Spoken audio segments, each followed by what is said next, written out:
Hello दोस्तों, स्वागत है तुमरो इना आदिवासी टेक ज्ञान यूट्यूब चैनल में।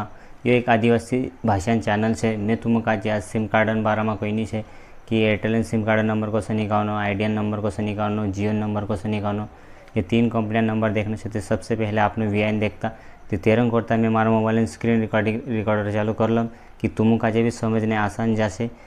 मारा मोबाइल स्क्रीन रिकॉर्डर चालू कर ले से मैं स्क्रीन रिकॉर्डर जो चालू है गया तुम भी स्क्रीन पर देख सकता। पहला मैं स्क्रीन में गयो, डायलर पैड आए, डायलर पैड में आइडिया नंबर निकाल से तेरंग करता मैं स्टार दाब्यू 1 2 1 तेन हैच एंड डायरेक्ट कॉलिंग कर दीस।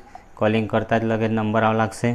तुमका जर एयरटेल नंबर निकालना है तो तेरंग करता भी star 1 2 1 star 22 hatch and calling कर दीजो, लगे एयरटेल नंबर आव लागसे।